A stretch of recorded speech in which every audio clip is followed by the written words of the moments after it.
Welcome to another in our series of Kehillat Israel podcasts. This is a recording of Rabbi Amy Bernstein's weekly Friday morning Torah study.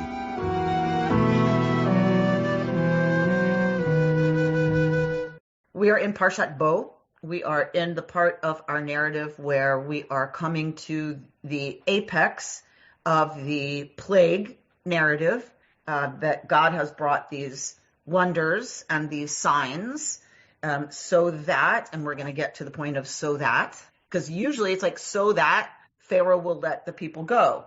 And Leon Cass argues not so much. So we're at the apex of the plagues. Dr. Cass describes the plagues as going from the bottom of the pantheon of Egypt all the way to the top.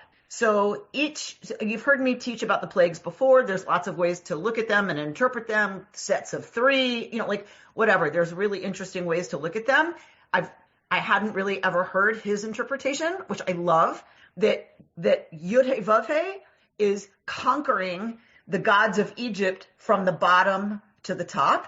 How does that work? Comes from the Nile, groundwater, right, turns to blood.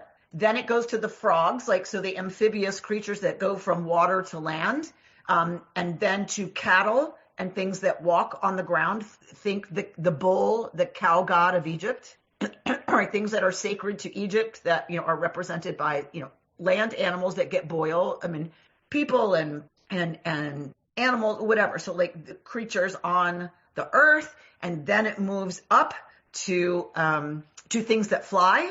To the air, locusts, hail comes from the sky, right? All these things. So it moves up into the air, to, the powers that control that.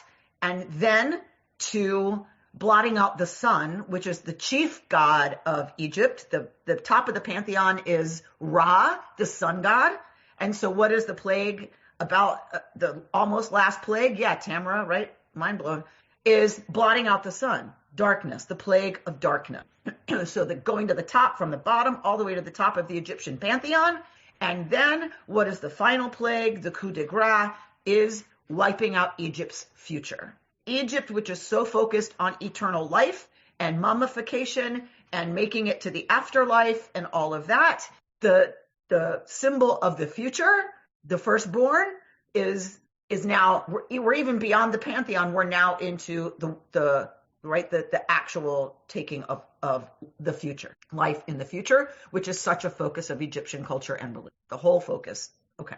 So love that interpretation. But then he goes on to talk about why this way. It didn't have to happen this way, right? The same way we talk about Vayihi Or, that God speaks and light exists, right? God didn't have to talk.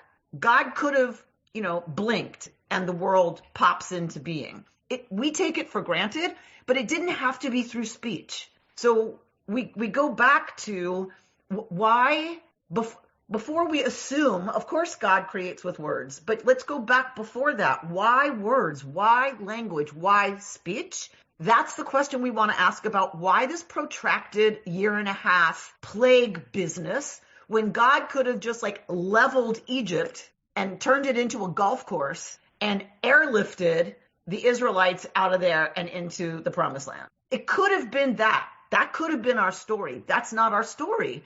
And we forget that there's a reason that there's this long, protracted narrative as our story of redemption and our story of deliverance. And that's where both Cass and Bitan focus, which I find really fascinating and meaningful. So let's go to the text. All right. So in Parshat Bo, we're in Exodus. We're at the end of Exodus 11.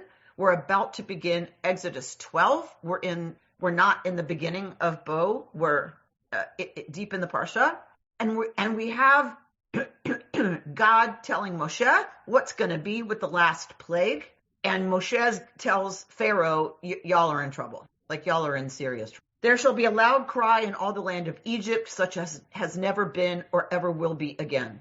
But not a dog shall snarl at any of the Israelites, at human or animal, in order that you may know that God makes a distinction between Egypt and Israel." So in this final plague, Cass points out it's not only the obliteration of the future in the firstborn, the death of the firstborn, it is also proving that this power that's going to liberate the Israelites is a God of discernment and wisdom.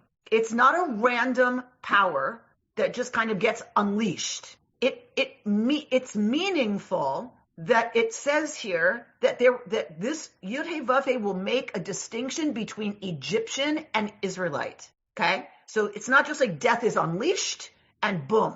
And also, this power knows which is the firstborn in the house. That it's meaningful for Cass that our story has God being a God of discernment and wisdom.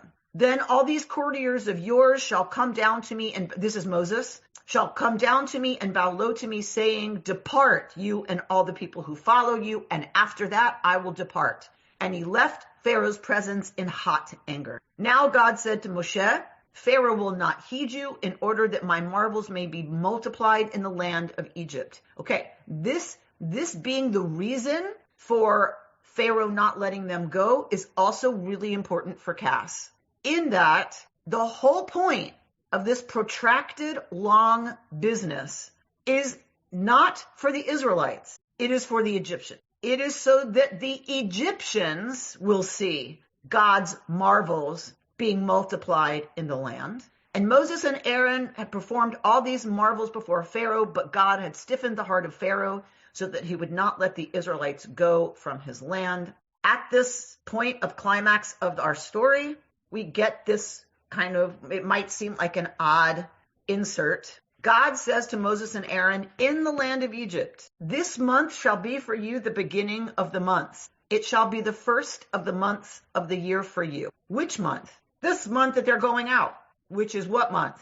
Nisan. Aviv, spring. Okay. So this shall be the first of the months for you. We've taught there. I did a whole shiur on this verse one year, so you can look through, because Bert is great about picking titles that let you know what the class is about, since it's not evident sometimes. And so you can look for that one about this commandment, but we're going to go a slightly different direction with it this morning. So this month, meaning the spring, the month you go out of Egypt, shall be the first of the months of the year for you. Speak to the whole community of Israel and say that on the 10th of this month, each family shall take for itself a lamb to its household. If the household is too small for a lamb, let it share one with the neighbor who dwells nearby in proportion to the number of persons. You shall contribute for the lamb according to what each household will eat. Because you don't want to waste any, right? Life is precious. We don't want to waste it. Your lamb shall be without blemish, a yearling male. You may take it from the sheep or from the goats. You shall keep watch over it until the 14th day of this month, and all the assembled congregation of the Israelites shall slaughter it at twilight. They shall take some of the blood and put it on the two doorposts of the lintel of the houses in which they are to eat it. They shall eat the flesh that same night. They shall eat it roasted over the fire with unleavened bread and with bitter herbs. You can't boil it, right? You can't eat it raw. You shall not leave any of it until morning. You shall eat it with your loins girded, your sandals on your feet, and your staff in your hand. We've talked about this as well. B'chipazon, this is, Zornberg talks a lot about chipazon, eating it under pressure. Pesach hu Adonai. This is a Pesach to Yud He Vav He. We talked about that as well. For that night I will go through the land of Egypt and strike down every male, both human and animal. I will mete out punishments against Egypt, and the blood on the houses where you are staying shall be a sign for you, not for God, for you. When I see the blood, I will pass over you, so that no plague will destroy you when I strike the land of Egypt. This day shall be to you one of remembrance. You shall celebrate it as a festival to God throughout the ages. You shall celebrate it as an institution for all time. We get the Feast of Unleavened Bread here, the Matzah, the Chag HaMatzot, the 7-day festival. You shall observe the Feast of Unleavened Bread, for on this very day I brought your ranks out of the land of Egypt. You shall observe this day throughout the ages as an institution for all time. This is where Cass and Bitan are both going. This shall be the first of the months for you. This shall be an observance that you will do for all time on the first of the month, from the 14th day of the month till the 21st, you will only eat matzah. And then Moshe instructs them what they're supposed to do and to put up the blood on their doorpost and to choose the lamb. You shall observe this as an institution for all time, for you and your descendants. And when you enter the land that God will give you as promised, you shall observe this rite. And when your children ask you, what do you mean by this rite? You will say, it is the Passover sacrifice to God, who passed over the houses of the Israelites in Egypt when smiting the Egyptians, but saved our houses. Those assembled then bowed low in homage. Okay, a couple things. We talked in the first parsha of Exodus about the commissioning of Moshe at the bush, and we talked about Ehyeh Asher Ehyeh. I will be that which I will be. God says to Moshe, I am Yod-Heh-Vav-Heh, the God of your ancestors, Abraham, Isaac, and Jacob. We know that might have been Moses learning he's Hebrew, right? When we open our story, how long have the Hebrews been enslaved? Some say 400 years, and then some say 430. Okay. Typically, we think 400 years. Right. What do these Israelites living in Egypt, cut off from their culture, what do they know about being Israelite? Nothing. Except for the women who kept their Hebrew name. Supposedly. So they have Israelite names. Okay. Yeah. What else do they know about being Israelite? Shabbat. How do they know about Shabbat? They haven't been given the commandment of Shabbat yet. They know they are slaves. Right, but what do they know about being Israelites? There were other people enslaved as well. What does it mean that they're Israelite? There are people, they have the same ancestors. They have the same ancestors. Until now, that's all they have. Okay, this is where Bitan and Cass lean in. This commandment is not random. This commandment is the first time the people are getting practices that identify them as a people. One is to take control of time and the calendar. It's going to now be Jewish time. How was time decided and calculated in Egypt? How was their calendar calculated? By the sun, rightly. The sun god, Ra. How will the Israelite, this shall be the first of the months for you, how will that be calculated? By the new moon. By the moon. By the moon. Starting with getting out of Egypt. Starting with getting out of Egypt. You will be liberated from Egypt, and you will now count your time, your calendar, from that moment. And you will count it not by the sun, the culture that has dominated you for 400 years, but by your own people's calculation, which shall be by the moon. Wow, I was right. Okay. What else? You're going to do this thing I'm asking you to do before you even leave. You're going to do this in perpetuity, and your children after you won't even know about slavery. Imagine being enslaved for 400 years and being told your descendants won't know from the experience of slavery. You're going to have to tell them. You're going to have to teach them about slavery. They won't have experienced it. But it's critical that you teach them about having been slaves. These are the first two commandments the Israelites get as a people. We tend to think of the first commandment as being either pru or vu, be fruitful and multiply.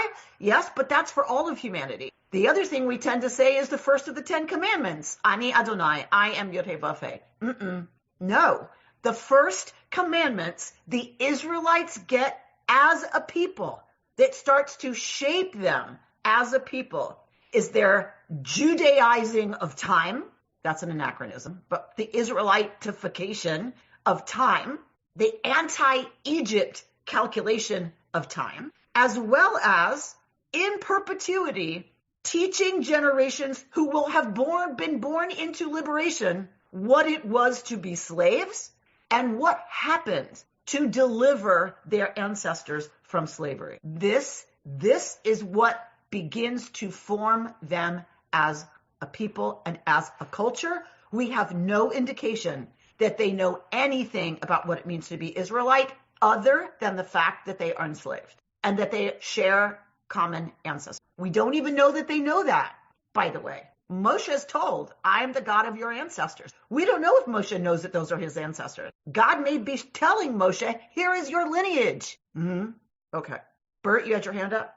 I was wondering if the teaching, if it was more important to teach the liberation than it was the slavery. And that's a thing that's interesting. I find that it's easy to talk with children about how terrible things have been for the Jewish people throughout the years, blah, blah, blah, blah, blah, and we get very depressed.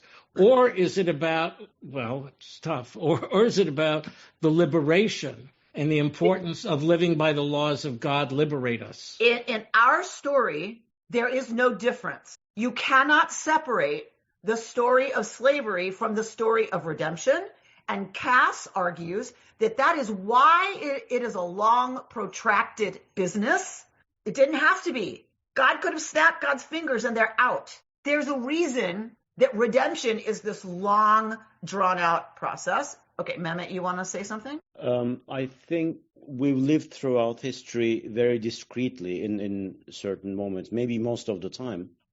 We've rarely lived open and proud as Jews because we had to hide our identities for our lives. And what happened in Egypt, you had an earlier question, and you said, what made them distinct as Jews? That question includes that people forget about their identity. It implies that we tend to forget who we are through time. And the sages, probably back in Egypt, knew exactly that we need to tell future generations who we are and tell them about our traditions and our belief system and all of that. Beautiful. Not only about slavery, but basically you have to be careful outside. Don't just say that you're a Jew in dangerous places and circumstances, but never forget it. That thing about never forget includes everything. It includes all the trauma we've lived through and the catastrophes and the enemies that we've had and the slavery and basically our identity. These two things are intricately intertwined. Yes, beautifully said. And we're going to watch Bitan say the same thing. Lisa? Just sort of following that, I mean, it's interesting because normally a normal people, most peoples in the world, they stay where they are. They pass their traditions on one generation to another, to another, to another. There's no question about how those traditions, what those traditions are, or who they are. They just stay in the same place and that's it. When you have a people of exile like we are and about to become, the Israelites are about to become, you have to do something affirmative to institute some kind of identity. I mean, it has to be an affirmative act. It can't just be passing. There was nothing to pass on if you're sitting out in the desert eating manna, to create an identity. And I mean, to me, this is sort of the genius of Jewish history, is that we are forever reinventing ourselves and re-identifying ourselves, which requires thinking. It requires, some effort. Beautiful. So it's an affirmative act. And Bitan says the incredible thing that happens with this commandment is that it now institutes parent as teacher, that the role of the parent is to teach the children and to teach them, like you said, proactively in an affirmative way. You have to do something if you want your kids to have a Jewish identity. It isn't just going to happen. And that with this commandment, this institutes for all time parent as teacher and parent as passer on of an identity that has to consciously be taught. It is not a passive thing, and it is an act of love that we do. True now as much as ever, says Evelyn. I'm going to say probably more true now than ever, because otherwise you don't come up with a Jewish identity, because you will come out with the identity of whom? The majority, right? And Bitan argues if you're oppressed, you take on even the way the oppressor sees your people. You take on their consciousness, even around your perception of yourself, unless you have been inculcated with the sense of identity and pride and knowledge and connection to a story that is not told by or defined by the oppressor. We have to do this as women. We have to do this as Jews. We have to do this as gay people. We have to do this as people of color, for people of color. This is what has to happen for a positive identity when one is living in a society where the assimilators otherwise define who you are. And Cass points out, we are not called an we are not called a people until Pharaoh identifies us as a people. It is Pharaoh who calls us a people in counter-distinction to Egyptians. So we are defined as a people first by the anti-Semites. And that is typical of a minority and of an oppressed minority in particular. The danger is that you will come to understand your identity through the lens of the majority assimilators culture. That is what the brilliance of this move is. This is the first commandments to them, because that is how you will remain connected to the Jewish story and the Jewish people for all time. This is how it will be. If you don't do this, you ain't got Jews. You don't have a people who will survive the destruction of the temple. And like you said, Lisa, survive in exile. Davka for thousands of years. How do we survive in exile for thousands of years? That's because 90% of the Jews in the world, the ones who never go to synagogue, have a Seder. They fulfill this commandment and they attach to this story in some way, however little. They eat our history once a year. That is how we've survived. It is a beautiful, gorgeous insight, I think, into what looks like, okay, here's some commandments in our text. All right, I think it's Alex who's got her hands up, and then Betsy. There's so much. First, yes, how liberation and enslavement are so intertwined that I agree it would be impossible to parse it out, because you need one you can't have one without the other. Hold on, I have a volume, so, well, whatever. And then it was so interesting what you're saying, because I've been thinking so much of the recent narrative has been, well, Jews have enjoyed the privilege of being white, especially here or in the diaspora. And hence we are not an oppressed people because we have this white privilege and ostensibly some of us financial privilege. But it's so ridiculous when you think about that and how that's been used as a narrative, because it's thousands of years. It's not a few hundred years in which we were enslaved. Yes, 400 years in Egypt, but and it is so defines our people. So it's just a testament to what you were just saying, because how ridiculous that someone else could define our narrative when it goes back thousands of years and so much the theme of persecution and enslavement. And it's probably for humanity as a whole as well, but particularly our people. So, well, I think this goes further. Our commentators anyway want to go further and say we can allow ourselves to be defined by the majority culture. The commandment is you shall not. You shall tell this story to your children. This story of Yud-Heh-Vav-Heh being a power that was greater even than Pharaoh in Egypt and the gods of, this is the power you will attach to, the power that makes for liberation, the power that makes for justice, and the laws that are going to come next about how to build a society. Counter to Egypt, a society based on values completely counter to the death-worshipping Egypt. And what you were saying and countering in terms of our duty as parents for children, but also not just our own children. I think that it's so much, going back to Moses, we have to be the Moses of the people, because there's going to be parents who don't tell their children. And it's our responsibility when we see that that's not happening to continue the story, to share the story, to teach the story. All right. So I want to add, okay, I see you, Betsy. I see you, Robin. I want to add at this point that Alex, it was her idea to start this conversation between our sages and teenagers. And she put together an event where they sat together and shared together. And both of them are doing is raving. Our sages are raving and the teenagers are raving about that experience. So you just illustrated the point. There are parents who won't do it and grandparents who won't do it. But there are teachers and leaders among our people, like you, who are making sure that it's happening in the ways that you can make it happen. And I just want to acknowledge the incredible work that you're doing with Book Club as well. 25 people, it's closed out, it's maxed out because so many people want to do and talk Jewish together with Alex. All right, Betsy, then Robin. Well, I disagree with a lot of what the ultra-Orthodox propose and the many rules that they follow within my own family. But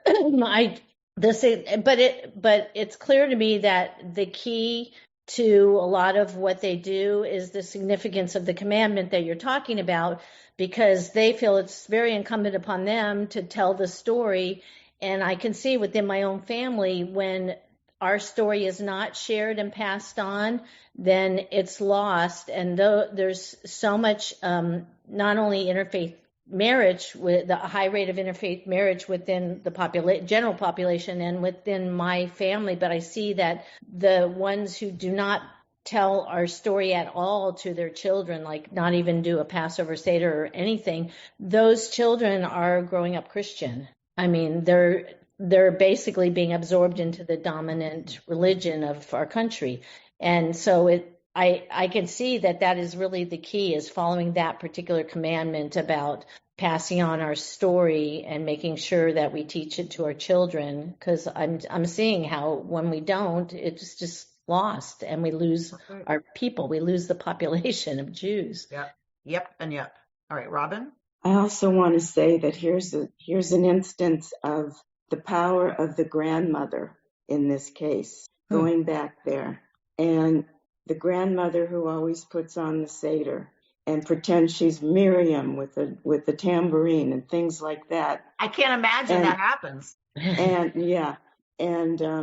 then my children were not religious. There was nothing I could do about it.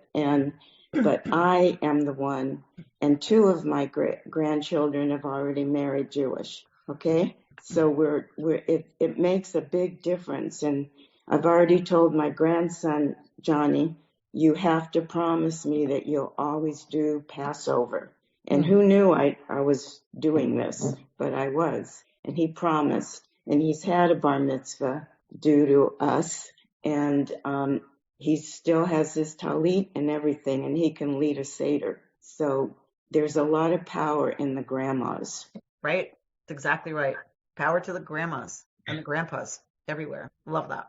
Okay. I want to look a little bit at Cass. See if I can. I mean, how often we've been talking about him and his scholarship for a long time. Like, who knew there was this lecture series that he did through Tikva on Exodus? Oh my God. It's like, I loved hearing him talk, like just him talking about his scholarship rather than just reading it. So let's see if I can make this happen. It's only been 5 years I've been using this technology. All right, Justin, where do I click? Sound. It's actually before you hit the the start sharing button. So you might need to stop sharing this first. Okay. And then when you click share at the bottom of the Zoom window. Yep. Then the box comes up asking what you want to share, and there should be checkbox. Share sound and optimize for video. Hey, Vanti, did that share? Yes. Look, this is absolutely crucial. Most people read the story of Exodus and the deliverance as a story of national liberation. The word freedom, the Hebrew words for freedom, don't occur in the text at all. And God says most emphatically that the reason he is doing all of these things is so that the Egyptians shall know that I am the Lord. The contest is only marginally or partly about getting the Israelites out of Egypt. You could do that in any kind of way. But the long, protracted contest through the plagues and the final deliverance has an epistemic purpose. It has a knowledge purpose, so that the Egyptians shall know the Lord of Israel is God. And when the Egyptians know it, then the Israelites will be much more inclined to believe it. So the sequel turns out to be crucial to bring the Egyptians as witnesses for the Israelites to discover it. And this is what takes place at the sea. So that the ultimate purpose of this contest should not be circumscribed by even the crucially important immediate politics of the deliverance, but for the sake of the identity of this people in the future. Exactly. And before they go out of Egypt, on the night of going out of Egypt, before they go out, they're given the commandment to commemorate this going out of Egypt every year hereafter in perpetuity. It's as if this deliverance is for the sake of being remembered in the stories told by parents to children generation after generation. And the story will be the story not just of liberation, but of the source of that deliverance. The source of that deliverance. So all of that politics is to have a story of deliverance can become the foundation of a new relationship with the divine, which will then give them a teaching for how they can live better than even the Egyptians lived. Wow. Right? It's just so fun to see a scholar, talking who just is so incredibly knowledgeable. And I love this idea that he says the whole protracted business is not for the Israelites. It's for the Egyptians. Because we tend to experience reality the way the successful oppressors tell us it is. So the Egyptians had to witness at the sea that Yud-Heh-Vav-Heh is God, not Pharaoh. And when the Egyptians testify to that at the sea, the Israelites will be more likely to believe it. I love this, that God does all of this business not to convince the Israelites, but to convince the Egyptians, so that when they attest to God's being God at the sea, the Israelites now can have a different understanding and relationship to the concept of divinity, the concept of relationship to God. All they know is what they've seen in Egypt. Random gods who bring on this and bring on that because they're angry or they're hungry or the humans woke them up or are keeping them up, whatever, right? It's random. Now they are seeing the Egyptians attest to the reality of a God that is about wisdom and discernment and redemption. And that, he's arguing here, is what prepares them to have a relationship to a concept of divinity that opens them to revelation, to open them to understanding a different way to build a society than they've experienced in Egypt. But this has to happen first.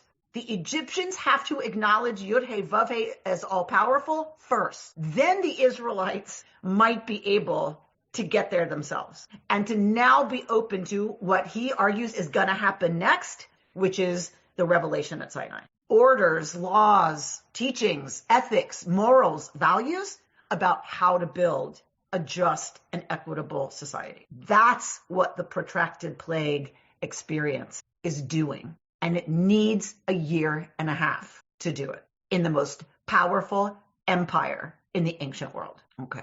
Bert? On the other hand. Oh my, really? What the Jews? What are you going to do? On the, yes. We're having a machloket. 5 seconds I don't get. 5 seconds. Okay, go ahead. Okay. No, I'm not. Okay. On the other hand, while that is good, in the future, when God talks to the Israelites and says, remember, or the Israelites say, remember, they don't say, remember that the Egyptians took me as God. They say, remember that it was God that liberated you. And the reason that the Jews were to believe in God was because they experienced it firsthand, not because the Egyptians decided that they respected God. Well, this may be the precursor to that, Bert. Well, I say it could be the precursor, but in the end, it's not the whole story. But it may not have gotten to the whole story if the Egyptians had not first acknowledged Yud-Heh-Vav-Heh, which allowed the Israelites to go, maybe it's not Ra that's bringing us out of Egypt. Just saying. Doesn't have to be mutually exclusive. I'm just saying. Just personally, that really, to me, denigrates the Israelites and their ability to sort things out for themselves, and makes it sound that they could only do this if they learned from the Egyptians. So I don't think that's what he's saying. Okay, maybe I don't think he's saying that's the only way it could happen. Right. I think he's saying it is significant. This year and a half is about convincing the Egyptians. The Jews could have been convinced the minute the sea opens and they go free, right? But that could have taken 15 minutes. This long, protracted business is about convincing the oppressor that and through that, the Israelites, that the reality of everything they've known and that they've been taught and that they've seen as being successful is not the truth. That's not the truth. And it takes this process for the Egyptians to get there, and that helps the Israelites get there. So I mean, I'm not sure it's mutually exclusive. I think it's just a part of the story that I hadn't ever really heard before, that it needs this process. Because it's like, why harden Pharaoh's heart? Why drag this out? Why go through all these plagues? God has to move through the pantheon and conquer each level of the Egyptian pantheon, and then over this protracted period, has the Egyptians themselves realize, all right, if the crazy people in charge of our government are just voted out, I have to tell you that's not satisfying enough for me. I agree with Cass. If the crazy people running the show right now don't get to a place where they're like, wow, that was really bad, that was really stupid, I won't be satisfied. And I know that's not going to happen. I get it. But I think Cass is saying, Yud-Heh-Vav-Heh is giving us a satisfactory story. The Egyptians got it. They saw it. And they attest to it, that the true power in the universe is the power that makes for liberation and redemption and justice and transformation and forgiveness, that's reality, not what the Israelites have been told, which is to try to live forever, to make it to the afterlife, to get as rich as you can, that you appoint a human over all other humans, and that's how you deal with the fact that you're cosmic orphans, he says, because in a pantheon, you're cosmic orphans. You don't have a relationship. So you appoint one human to be the God over all the other humans because you're orphans in the cosmos. That them coming to the place of seeing that that's not, in fact, the truth, capital T, is a huge part. That's a hugely satisfying part of the story for some of us. Okay, Brent. Just a little note. It sounds like a joke, but it's serious. I was on a ski trip, and this guy that I was skiing with was a priest. And I asked him, I said, how come Passover is such a powerful family ceremony and it's so important to families, and it was so important to Jesus? Why isn't it incorporated in Catholic life? And he says, well, it is with the wafer, but I just thought that was interesting. But tell me more about what was interesting for you. Dry, tasteless, unleavened wafer. Well, I thought it was not incorporated in Catholic teachings. And he was like, well, it kind of is. Well, it is. Right? Jesus is the lamb, and it is the blood of Christ that is put on the doorposts. It's all reconstructed by Catholics. It is not the story of the Israelite redemption from slavery. It is the story now of the human redemption from sin through Jesus, the sacrificial lamb, who you represent by eating the unleavened wafer and drinking wine as we do at the Seder, and putting the blood of Christ on the doorpost, because this is what redeems us from sin. We don't have a concept of redemption from sin. Ours is redemption from slavery. When you're dealing with sin, you're dealing with forgiveness and teshuvah and atonement, right? Okay, so it's very much there in the Catholic story, but we don't think of that because they're not telling the story of the Exodus from Egypt. That's not the important part of the story. He didn't explain it that way either. Right. But that's what happened. The Catholics reconstructed it to be about Jesus and humanity's redemption from sin. Okay, Betsy, and then Tamara. I just have a question. I think I had heard an explanation for this, but I'm just, it's not particularly significant, but I just was wondering why we don't eat the lamb during the Seder. I mean, is it something to do with it not, there's no way it can be completely pure? Is that I heard an explanation like that. That it shouldn't be confused that we think we are offering the Pesach offering and are eating the offering. There is no way for us to make an offering anymore since the destruction of the temple. Mm-hmm. We don't worship through sacrifice anymore. So we shouldn't be trying to replicate sacrifice because we can't do that without a temple. But we have the lamb shank. It's representative of the Pesach, but we don't eat it. Right? Eat a lamb, right? So it shouldn't be that we're trying to suggest we're making the Paschal sacrifice. Does that make sense? Mm-hmm. Because we can't. Not until God creates the third temple. Yeah. And to try to do so before that is to say that it's to be chutzpahdik enough to say God is late. Mm-hmm. Right? We're impatient, and so we're going to go ahead and have a sacrifice. You can't. Not until the day of judgment, and God comes, and the resurrection of the dead, and Mashiach, and the third temple. Then you can have your Paschal sacrifice. Okay. Tamara. Thank you. Well, this is very exciting on all these levels. I love this idea about the majority needing to kind of get what's going on. We can't just be freed. We really have to change mindsets and beliefs, and how this is about every minority on this planet today. Right. Love this. I wanted to just share, and I don't know, just sharing. So somewhere in my 30s, I was in Egypt, naively, on a bus to take a tour to the museum. I was by myself, and I was all excited, and everybody's in the bus, and we're all talking, and I happened to say to the tour guide something about the Exodus and Moses, and everybody on the bus stopped. They were silent. Everybody looked at me, and the tour leader said, we don't believe the Exodus ever happened. We don't believe there was ever slavery. And, basically, what are you talking about? And gosh, I just was a little scared actually at that moment. This is, 35 years ago, but wow.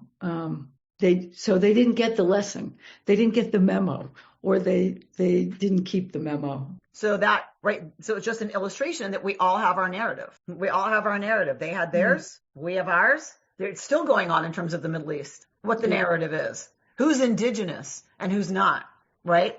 Words like colonial. Okay. Most of the Jews who founded Israel were not white, but whatever. So the narrative is important. Yeah.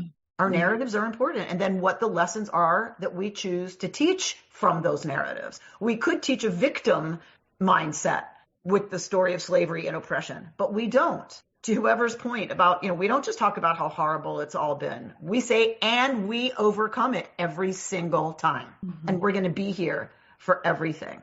All right. So Rachel, I'm going to have a friendly amendment. Your DNA tells you everything for those of us without a drop of Jewish DNA, right? It's not DNA. For some of us.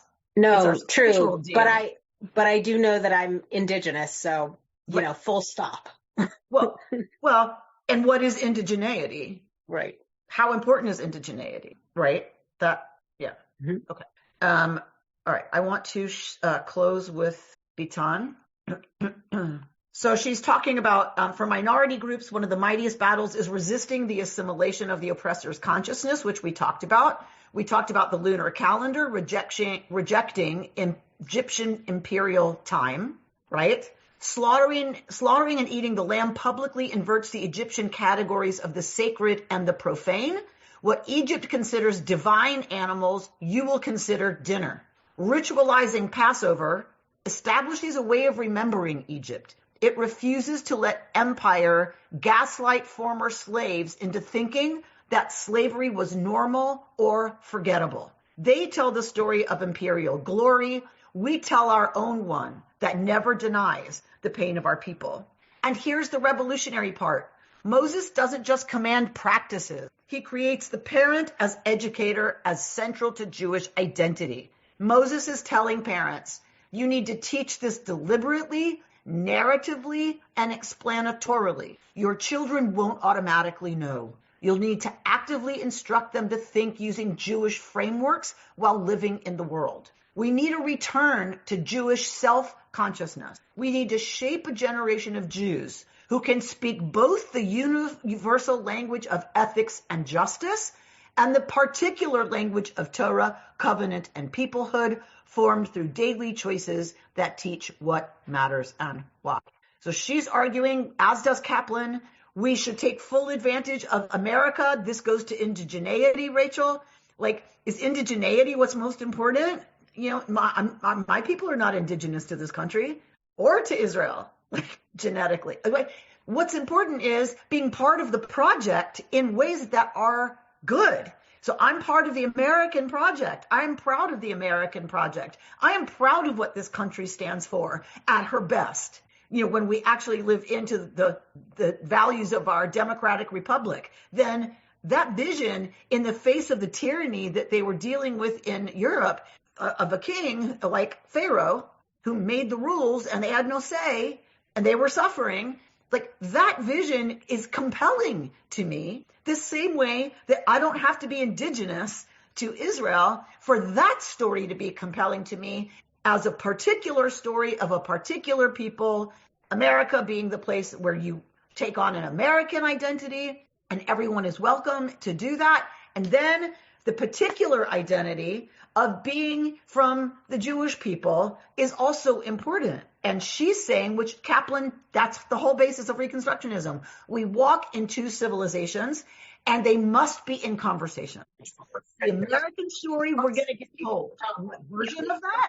I'm very concerned about with this next generation. I'm very concerned about the American narrative that they're getting. Very concerned. So that's one thing. But they'll get it. They'll get an American narrative. We need to be influencing that. But the other thing is, who's going to give them the Jewish people narrative? If we don't give it to them, they're not going to get it. And so we have to have both the universal values of justice and righteousness and compassion and all of those, and democracy and all of those things, and make sure we are living into and teaching through our example. It doesn't have to be just our children or our grandchildren, that we are living into and keeping going the narrative, the teaching, the love and passion for the unique lessons of the Jewish people's narrative. That's what we're doing here every week. May we live long and healthy lives and study Torah and be to bring its wisdom and inspiration into our world. Shabbat Shalom. You've been listening to Rabbi Amy Bernstein's Friday morning Torah study from Kehillat Israel in Pacific Palisades, California. For more information, go to our website, www.ourki.org.